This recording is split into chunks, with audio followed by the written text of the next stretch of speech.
Riz Ahmed is on the show tonight. Riz, it's so nice to see you. Before we chat, I just want to wish you a happy birthday for yesterday.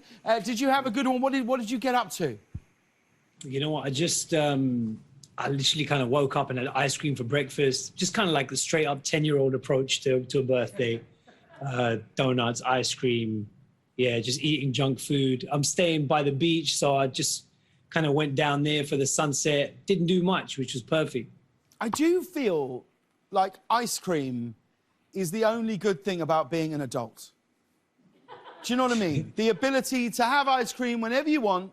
Because the amount of times I tell my daughter that she can't have an ice cream, and I think, when I say it, I think, but I can, because no one's going to stop me. And I do. I actually get one out and I eat it right in front of her. Good parenting. I like it. Now, you've been here in California for the last couple of months. You've been shooting a film here. What's it been like? Have you enjoyed your time here on the West Coast? I have. I've loved it, but well, I shouldn't say but. I should say yes, I have loved it. It's been a great change from like the London weather, particularly during lockdown and stuff. But I guess my issue hasn't been with the California weather, but my preconception of it. We just have this idea in the UK. I don't know if you had this as well, James, when you first came over, that it's always tropical here. Yeah. And so we've been filming all over California. We went up to Mammoth and all these mountains and stuff, and I've just been freezing, dude. I've been in California colder than I've been in London. Yeah. Just packed like Hawaiian shirts, thinking I'm filming out on the West Coast and just freezing my ass off. Now, one thing I didn't know, all the times you've come on the show and when our paths have crossed, I never knew that you studied politics and philosophy at Oxford University. And that, I was really, so I just didn't know that at all. But then I heard, and this didn't shock me at all, that you even found the time when you were there to put on a club night, which has become quite iconic over the years. What sort of club night was it? Yeah, well, when I first turned up at Oxford, I felt a little bit out of place. I saw a lot of people in bow ties and bowler hats, and, you know, I rocked up there with my dad, and we just felt a bit out of place. And I remember the first person I met at Oxford was, you know, the woman in the room next to me, and I knocked on her door to ask if I can borrow her phone charger, and the first thing she said was, she just laughed and said, "You remind me so much of Ali G, it's unbelievable." And I was just like, okay, this is going to be a challenge. And so I thought, well, how can I make this space a bit more my own in some way that I can be comfortable? And I remember trying to go to one of the formal dinners early on, and I didn't have the right kind of tuxedo, you know, black tie and all this kind of stuff. I had the wrong dress code.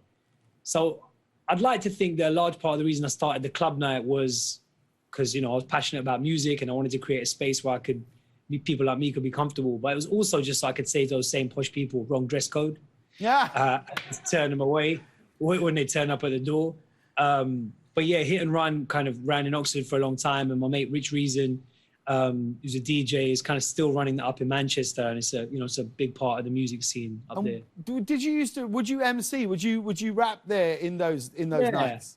Yeah, it was an opportunity for me to continue doing that because I'd started MCing on pirate radio stations and stuff in London before I left London to go to university, and I wanted to find a way of keeping up my skills and you know, continue to develop and grow. So I thought no one else is going to put me on in a club night. I don't know anyone here, so I'll start my own, really. Is it true you ended up once rapping for your freedom on a Navy base when you were in Pakistan? Yeah. How does that even happen? Like that. Yeah, that's what I was thinking at the time. I mean, I went there, you know, on a trip with a friend of mine who's a director. We just went to kind of getting some inspiration and research a project we were doing. And we said, let's go to this shrine. There's a lot of amazing shrines in Pakistan. So we went to visit one. You had to get a little boat, you know, across this island outside Pakistan, just outside Karachi. And we rocked up there and we go there and we're about to go through and they've got a security checkpoint. Okay, they said, can we see your passports, please? British passport, American passport. They said, you're foreign nationals on a naval base. I was like, naval base? I thought it was a shrine. I said, yeah, but we just like kind of set up a little naval base on the corner of this island as well now. So you're now foreign nationals on a military facility. So what are you doing here? Are you spying? You got to come with us. And we're like, come on, man. So they carted us away and they put us inside their little kind of holding, you know, building. And there were people, you know, in this little jail cell looking not too happy. And we were like, oh, what are we going to do now? But the thing is, you know, despite what people see on the news about Pakistan often in the West, it's just, you know, culture and poetry is such a massive part of Pakistan and the vibe over there. So when I told them I was there as a musician and a rapper, they were like, oh, yeah, you think you're a poet, do you? I mean, poets fill stadiums in Pakistan. So they were like, well, you're a bit young to be a poet, you know, that's a lifelong learning to be a good poet. I was like, you know, I'm trying. They said, why don't you show us what you got? So I had to give them literally a freestyle to rap and show them what I got and see if they liked it. And luckily they did, and they let us go. So it was one of those kind of random experiences you couldn't really make up, but in a way, a beautiful insight into, you know, these countries aren't what people kind of think they are. Absolutely.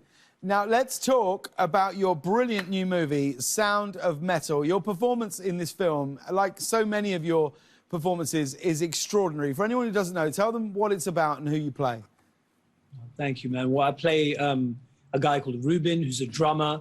He drums in a punk band with his girlfriend, Lou. They live together. They live in an RV. Music is their life. It's the bedrock of their relationship. And then one day, Ruben suddenly loses his hearing. Very suddenly, and with that he threatens to lose his relationship, his job, and his sense of who he is. And so the film is really about Ruben's journey from the things that he thought defined him into maybe a new version of himself, and whether he's ready to accept his new situation or not. The film is so brilliantly made and shot. Many of your co-stars in the movie are deaf, and I know that you learned sign language for the role. What was it like for you as an actor to be acting non-verbally? Yeah, it was a tremendous privilege, really, to learn American Sign Language and to be welcomed into the deaf community by my sign instructor, Jeremy Stone, who became a good friend. And it's interesting because a lot of people in the deaf community have said to me that they think that hearing people are emotionally repressed. And the reason for that is because we hide behind words.